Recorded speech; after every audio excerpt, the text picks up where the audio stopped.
Noctis Orgy. Noctis Orgy. Noctis Orgy. The opening of Final Fantasy XV is quite unsettling. Immersion is important in a role-playing game, so when you see a group of commonly dressed guys led to be royalty pushing a broken-down car in the middle of nowhere, it's pretty difficult to trust the setting from the outset. Especially when soon after, you have the ability to simply call in a tow truck. The regalia is your primary means of conveyance while exploring the world of Eos. If just now you're experiencing deja vu, it's because the ability to drive a car around the world map was also featured in Final Fantasy VIII. Now, you live in an era where the technical limitations of the PS1 are but a faded memory. But you still enjoy games that can barely do 30 FPS, so doubtless this turn of events represents your childhood dream come true. As Squall, driving a car around was a side option, but as Noctis, the regalia is more than just a ride. It's a constant companion throughout your journey, integrated with the intention of building a bond between man and motor, just like any other pal escorting you. It hasn't always been obvious in a Final Fantasy title to have the entire party on screen at all times. It definitely feels like a slap to have a real-time, action-based battle system in which a specific tutorial appears in between pressing start and playing the game. If you were surprised by Final Fantasy XII, be ready. There are no transitions between entering and leaving battle. In a fight, you can just hold down a single button and swing the joystick wildly to perform physical attacks. And you can also warp around the field, allowing for some steadfast routines that will help propel you well into the game. Air dancing is an addition you'll find extremely effective. As a general rule, the game offers plenty of tools and mechanics for a range of playstyles. By studying these, you'll find many enjoyable techniques and strategies that enable spectacular combos and smart ways of overcoming enemies. And study you must, since the game doesn't provide many details on how to take advantage of certain abilities, even basic ones, but the availability of items during battles makes everything easier. Still, given the nature of a typical JRPG, you can just complete side quests and over-level your character to keep on moving.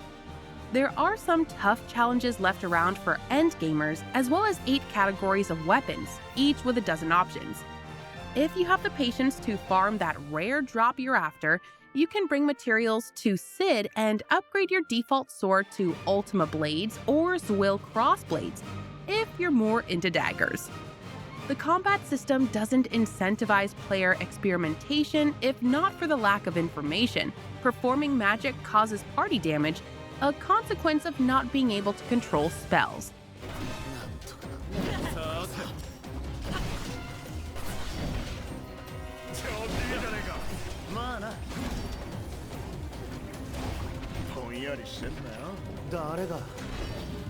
And the camera angle is another problem, with vegetation or crowded surroundings obscuring your view.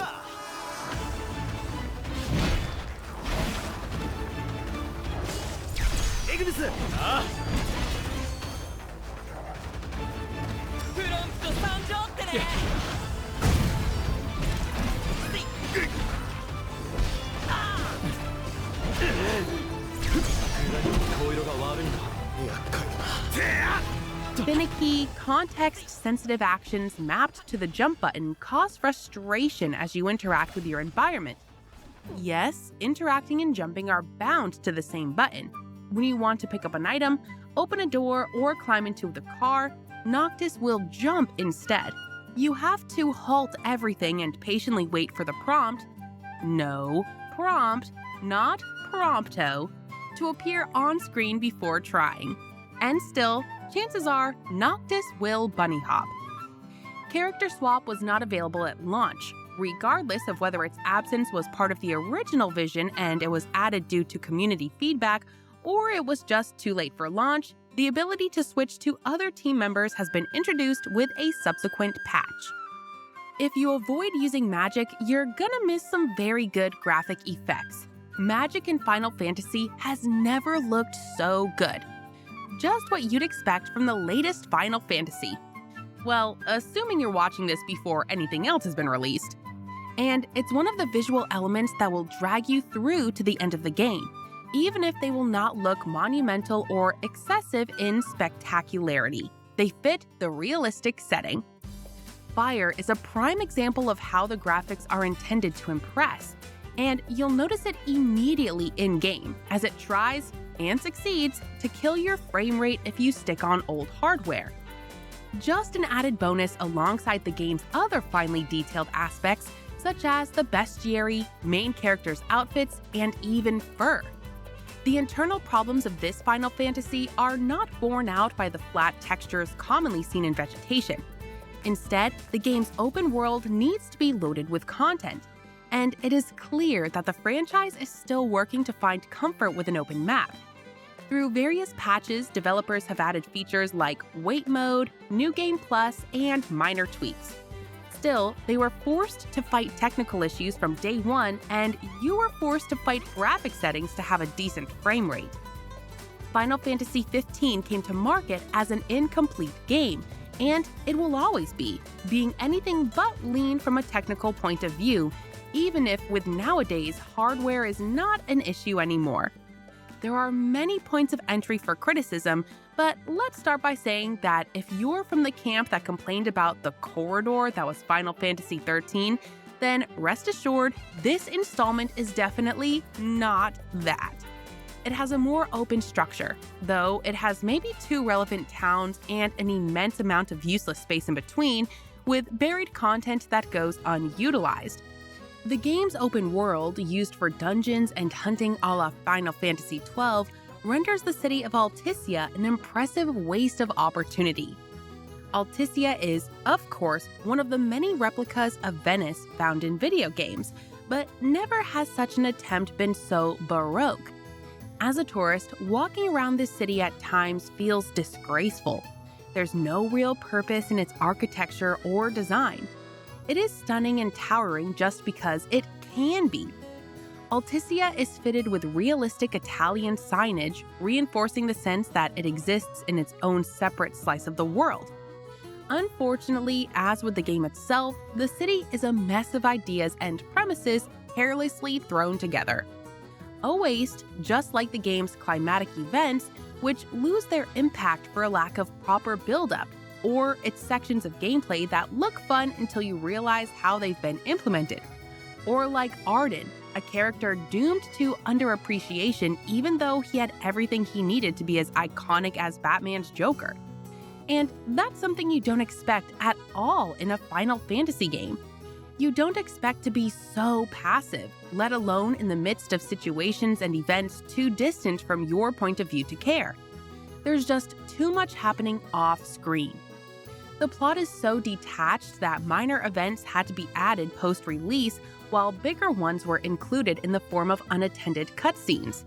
And some of these were even taken from other media sources because Square Enix expected you to consume other content like movies or anime in order to understand your mission and the world of Final Fantasy XV. Being a multimedia franchise, more so than a consistent self-contained video game, took priority. DLCs have the purpose of filling in the odd gap where the main content should have done so by default, but that still leaves the question, why should you even consider trying it out if the publisher itself canceled the game's scheduled supplementary content and then just gave up? Unfortunately, there's a lot to talk about in terms of development when it comes to understanding this product. So much more than the events in-game.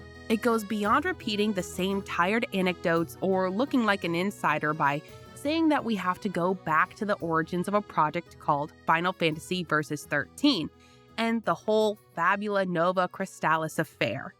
Works began in 2006, a rebrand occurred in 2012, then when Tabata took the lead in 2014, there was a hardware target change, a switch of engines. The team still lacked vision and purpose. The idea of noir glasses within modern cities and a game breathing dark and grim tones vanished. As yet more evidence of how overrated the PS3 era was, especially for Square Enix, during those problematic years, Tabata inherited something that didn't exist. He had creative freedom, for sure, but he also had to deal with players' haywire expectations due to the marketing content and trailers already floating around. And with the movie in full production, the story had to be partially rewritten. This is why it makes no sense to discuss the pros and cons of the battle system or the summons, when characters are plagued by inconsistencies or are introduced without any noticeable development. Everything feels, and probably was, shoehorned into something that was supposed to be well underway. Ignis DLC suggests there's so much important content that could have been implemented in the main game. Interestingly enough, the logo is one thing that managed to survive. It's always curious to discover what it represents and where it will appear amid gameplay. In this case, the placement is in an enjoyable sign of quality from Business Division 2, especially considering the backstory on development. Major props should be given to Tabata for bringing something home. Still, what has been delivered is a fragment of what a role-playing game should be. Final Fantasy XV is easily resonant with the story of friends on a road trip. While the hero's journey is a staple of the genre, we are far removed in atmosphere and quality from Yuna's renowned pilgrimage and her mystical journey. Tetsuya Nomura's vision was an opera. That's what we were meant to be given. Although a fantasy based on reality perhaps more aptly defines the intention behind it. But when this vision devolves into blatant product placement to the point where a side mission doubles as an advertisement, what you're really being sold is sacrilege in place of a much beloved and sacred franchise. It's been many years now, long enough to have been forgotten if you don't know to search for it. But the first trailers weren't shy to use Italian sentences alluding to the tragedy and musique, the Italian opera seria, and the dramatic storytelling of works by Verdi and Puccini. But eventually, any such devices entirely disappeared from the promotional content and the game itself, and the conclusion of this journey is a tragedy, a development tragedy, a burden on Noctis' shoulders, a heritage that doesn't have to be forgotten and needs to be passed on to others, because Noctis didn't deserve this treatment. Final Fantasy XV is a game you'd recommend if it ever came out, but it never did and never will. To await Final Fantasy XV has itself been the fantasy. 知りたいのか